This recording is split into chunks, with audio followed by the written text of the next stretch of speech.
Now at 5, the clock is ticking. Who holds all the cards just hours from the government shutdown deadline? And I break down what it means for you if a deal can't get made in D.C. Plus, thousands planning on letting their voices be heard. Details on this weekend's Women's March and the message it's bringing to Houston. And helping you heal. Cryotherapy claims to help you fight the flu. Have you heard about this? Well, our Sherry Williams is going to find out what it is. We're going to get her in there, try it out, see if it actually works. KHOU 11 News This Morning starts now. Only in the coldest week like the year, we send Sherry to cryotherapy. What a week to schedule the old cryotherapy. Can't do it in July. Yeah, no. She's going to tell us that she scheduled that weeks ago, I bet. Sherry. Welcome to a Friday morning, everybody. I'm Russ Lewis. I'm Lisa Hernandez. It's January 19th, and we are finally waking up above freezing, Cheetah. There should be angels singing right now or something. That's right. I know, 2 minutes outside yesterday is very similar to what the 2 minutes in cryotherapy I think will be. But no, I am excited to hear about that. Upper 30s this morning, so we are above the freezing point. Low 40s even from Galveston to Bay City, Palacios this morning.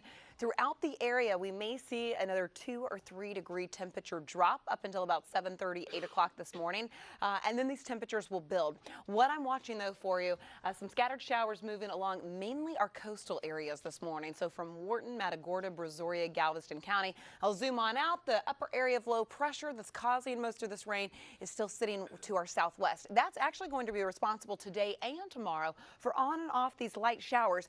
Big system rolling into the entire Pacific Northwest. This is what's going to impact your Sunday. So even though our temperatures are warming, Darby, we're still talking about weekend rain chances. Details on both coming up next. All right, thank you, Cheetah. Hey, is text.good or is text.good? They had roadwork scheduled on Highway 288, the inbound exit ramp to 610 going westbound over towards NRG up until 5 o'clock this morning. I just watched them roll away. It's 5 o'clock in the morning. So you can see 288, this is the outbound side. Inbound's going to be here, and here's our exit ramp. You can see people going eastbound and now going westbound. So everything's open. Coming in 288 is not a problem. It looks good. Just 16 minutes from Highway 6 on in towards town. I-45 as you come in from League City, just 24 minutes from League City Parkway into downtown. If you choose to take the Fort Bend Toll Road this morning, coming in from Santa Plantation, just 8 minutes once you hit Highway 6 all the way into South Main. All right, Darby, thank you very much. New overnight, a freak accident in southwest Houston. A man was pinned by his pickup truck at Sam's Boat Pub on Richmond Avenue near Bering around 9 o'clock last night. Police say the man was getting in his pickup truck when he fell. The truck reversed somehow, squashing him against the building there. He was taken to the hospital in a critical condition. Police are looking into whether or not alcohol was a factor in that accident. The tap water in Pearland is once again safe to drink. Overnight, the city ended its boil water notice that was impacting thousands of homes and businesses west of 288. That problem started Wednesday night during these bitter cold temperatures. Equipment malfunctioned at 2 water treatment plants. Those plants are now back online, and test results have confirmed the water is safe to drink and use.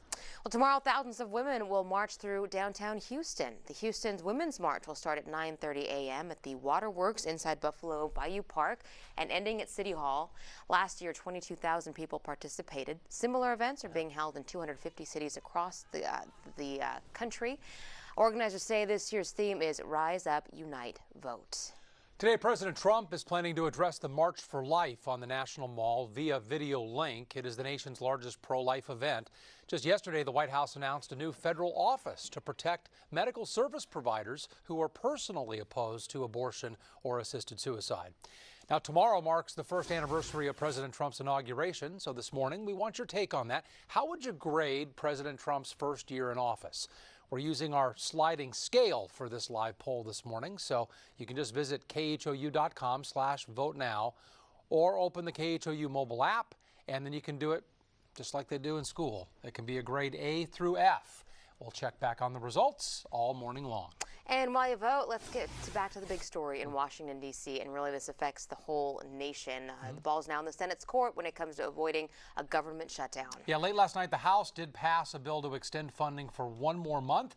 Brandy's here now to explain what's coming next.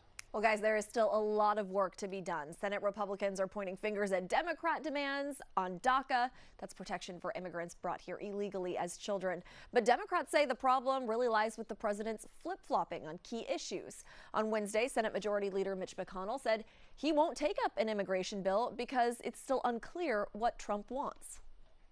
The leader is looking to deflect blame, but it just won't work.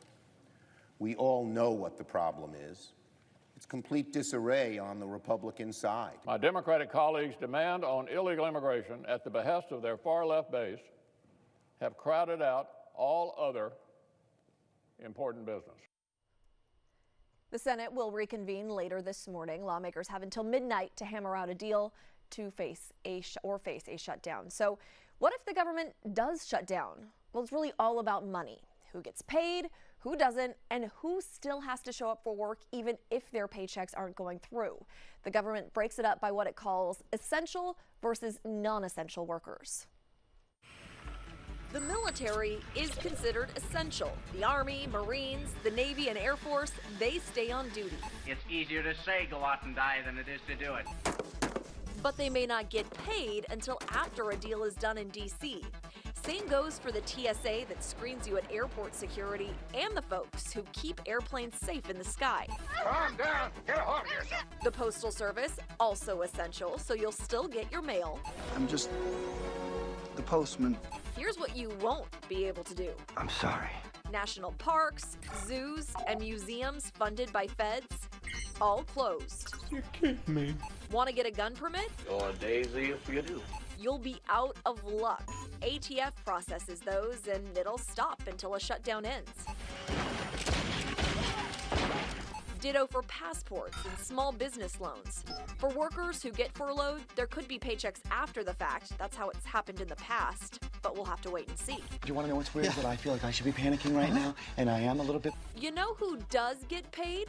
The folks on Capitol Hill. You did not just say that. Yeah, I did, because they do. The law says members of Congress have to get their paychecks. You didn't see that coming? All right, so we did have a little fun there, but this is a serious issue. A lot of people are worried that this is a deal that isn't going to get done. As for President Trump, so far this morning, he's been quiet on Twitter, but last night he tweeted, "Passing the government funding bill is so important for our country. Our military needs it." Russ? All right, we'll see what happens. Boy, the deadline's coming up. Thanks, Brandy. Here's a sign, a big sign, that things are returning to normal in Kingwood after Hurricane Harvey. The flooded HEB store in that part of town is finally reopening today after months of repairs. The store opens in just about an hour at 6 a.m., but we already have a sneak peek inside. The store located on Kingwood Drive hadn't even been open a year when Harvey came through. This is what the store looked like after Harvey. It was $23 million in damage. You couldn't even step inside. It was covered from product. Quite honestly, it looked like a bomb had went off in the store. Oh boy, HEB says though this store is coming back better than ever. They've added a barbecue station where customers can buy Texas favorites by the plate or by the pound. Again, that store is opening here in less than an hour at 6 this morning. And for people in that neighborhood, this is huge big deal to get that HEB store back. Absolutely. We're happy to see that that reopening. Let's get to Cheetah right now. Rain today, Cheetah, but the weekend's looking decent, right? Please. Yeah, you're right. I mean, temperatures build to the 70s, but the only kind of little deal about it is, we're going to see a rain chance every day. So I really wanted to detail this out. If you have any plans today or for your Saturday or Sunday, I want you to see the weekend rain chances here. Upper area of low pressure, pretty much sitting right over Corpus Christi. It's kind of funneling in all of the rain that we're seeing right now. Most of this is moving into our coastal counties. Let me take you out now to the Pacific Northwest. Big area of low pressure impacting, again, a lot of people here throughout the Pacific Northwest, and that's what's going to be moving this direction. So let me walk you hour by hour. You'll see this pretty easily. 6 a.m. this morning. Notice still a lot of the moisture offshore. As I take you from 6 to 9 a.m. this morning, rain chances slightly increase. I have us then at about a 30% chance to see a few developing showers. Still notice where the heavier rain is. It's from Matagorda, Brazoria, and Galveston County. So majority of this rain is going to try to stay south of I-10 today, with only a very slight rain chance if you live north of town, north of I-10. Take you through 2 o'clock this afternoon. Still tracking a few scattered showers, so real rain is kind of off and on around the area. Even through this evening, if you have plans tonight, rain's not completely out of here. An isolated shower still possible. Accumulations today probably less than a 1/10 of an inch, especially in town and north of town, but maybe upwards of about 1/2 to maybe slightly more than that, especially near our coastal areas. Again, let me show you the big picture on our future track. 7 a.m. this morning, most of the showers are wanting to stay southwest. That is because that main area of low pressure, again, remember, is still right over Corpus Christi. Then that low continues to push, even though it's offshore, it continues to kind of funnel in the chance for showers tomorrow. Again, really light rain for your Saturday, off and on, a little bit of a drizzle, a shower here or there. Let's come Sunday. Remember that system that I was talking about in the Pacific Northwest? Let me show you how that impacts your day. Fast forward to the afternoon hours through the evening hours. That's when that front's going to try to push through overnight into early Monday morning. Hopefully the heaviest rain will actually fall while you're sleeping, and then for your morning commute, that's going to try to clear. By Monday afternoon, we set the stage with lots of sunshine, and that takes us all of next week. Good news today, though. Temperatures are above the freezing point. So, Darby, anything that you have planned today, tomorrow, or Sunday, I would just plan on grabbing that umbrella.